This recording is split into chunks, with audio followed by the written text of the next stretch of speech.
Tech news. कैसे बीतेंगे आने वाले 5 वर्ष, यह तय करेगा आपका एक वोट। फिर ना कोई सोए भूखा कि लोकतंत्र के डंके पे मारो ऐसी चोट, कि लोकतंत्र के डंके पर मारो ऐसी चोट। नमस्कार, आपके साथ मैं ऋतिक सविता। स्वागत है आपका टिक न्यूज की खास पेशकश आज की बात में। और आज की बात में इस खास प्रोग्राम में हम चर्चा करने वाले हैं कि क्या सच में भारत में तानाशाही बढ़ गई है? क्या सच में भारत तानाशाही होते जा रहा है?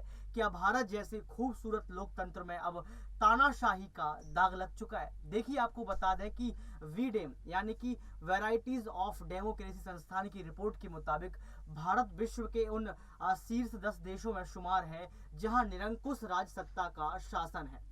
रिपोर्ट में कहा गया है कि 2014 में नरेंद्र मोदी के नेतृत्व में भाजपा के जीतने के बाद से भारत में लोकतंत्र के स्तर में गिरावट आई है। मोदी की जीतने के बाद से पिछले साल की रिपोर्ट में भी भारत को चुनावी तानाशाही वाले देश के रूप में वर्गीकृत किया गया था।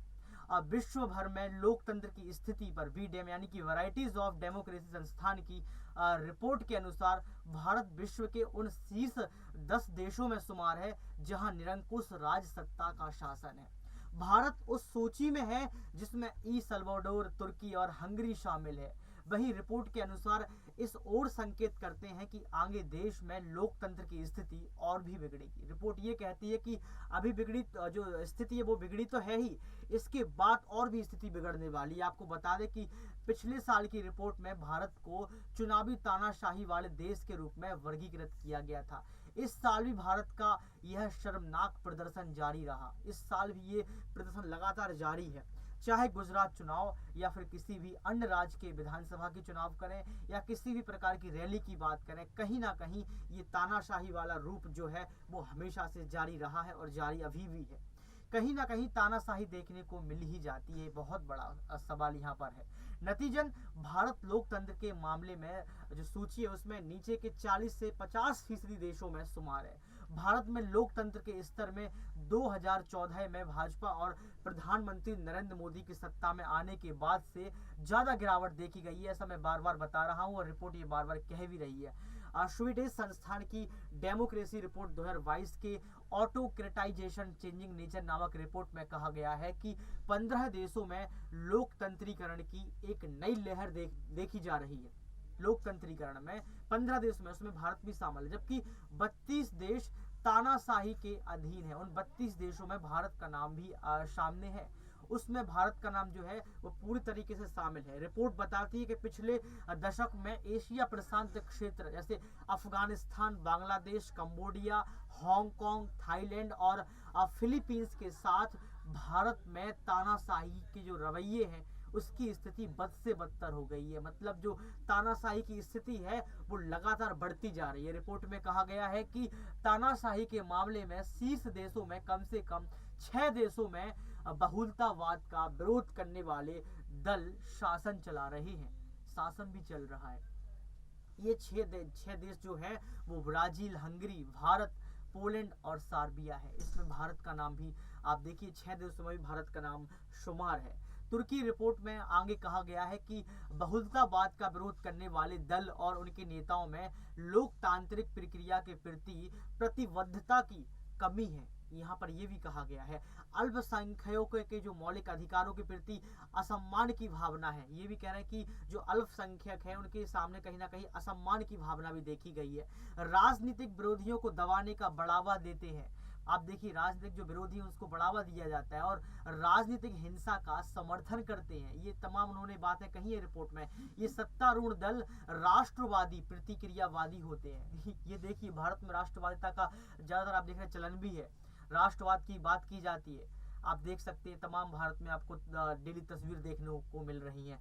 और उन्होंने तानाशाही के एजेंडा को आगे बढ़ाने के लिए सरकारी शक्ति का इस्तेमाल किया जाता है। ये भी रिपोर्ट कह रही है। भारत के चुनावी तानाशाही वाले देशों में तब्दील होने का जुड़ाव नरेंद्र मोदी के नेतृत्व वाली भारतीय जनता पार्टी और उसके हिंदू राष्ट्रवादी एजेंडा लागू करने से है। रिपोर्ट साफ साफ ये बात कहती है।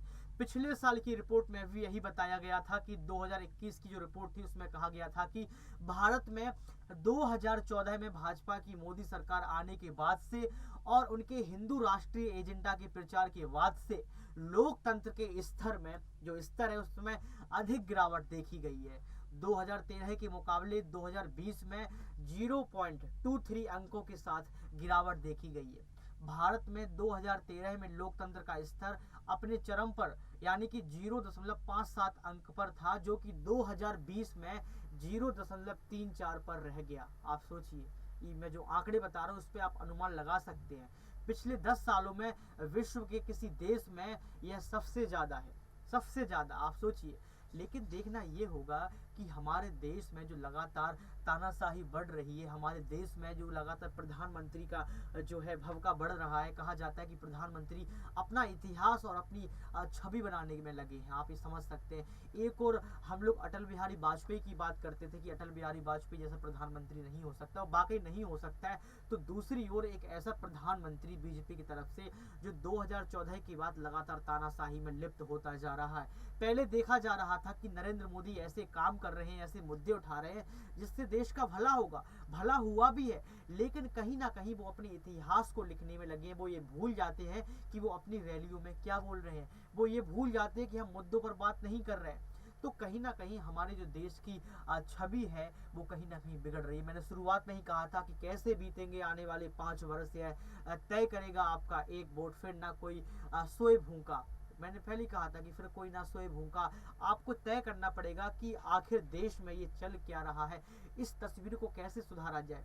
जहां एक ओर हम विश्व गुरु की बात करते हैं, जहां एक ओर हम बात करते हैं कि हमारा देश विकसित होगा, वहीं देखा जा रहा है कि हम भूखे मर रहे हैं। वहीं देखा जा रहा है कि देश में तानाशाही बढ़ती जा रही है। वहीं देखा जा रहा है कि हम विकासशील देश की लिस्ट से भी बाहर होते जा रहे हैं। कैसी शर्मनाक ये तस्वीर भारत देश के लिए है।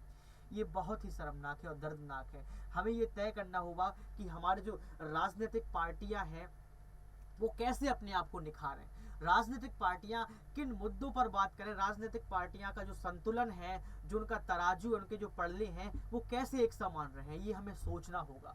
अगर एक समान पड़ले नहीं रहेंगे तो जो हम आज़ादी का अमृत महोत्सव मना रहे थे वो अमृत महोत्सव ना मना पाएंगे। क्यों? क्योंकि अमृत महोत्सव तब मनाया जाता है जब हम आज़ाद होते हैं, लेकिन कहीं ना कहीं हम तानाशाही वाले जो लोकतंत्र है, तानाशाही वाली जो राजनीति है, उसमें कहीं ना कहीं हम जकड़े हुए हैं और हम आज़ाद नहीं हैं। इस पर आपके क्या विचार है? क्या मैं सही बोल रहा हूँ या मैं गलत बोल रहा हूँ, या ये जो मैंने आपको रिपोर्ट बताई है और मैंने आपको जो आंकड़े बताए हैं, इस पर आपके क्या विचार है? हमें कमेंट बॉक्स में ज़रूर बताएं। हमें ये भी बताएं कि हम अपने खूबसूरत लोकतंत्र को कैसे बचा सकते हैं। हमें ये भी बताएं कि आखिर जो भारत में तानाशाही फैलती जा रही है या तानाशाही 2014 के बाद बढ़ती जा रही है, उस पर कैसे कंट्रोल होगा।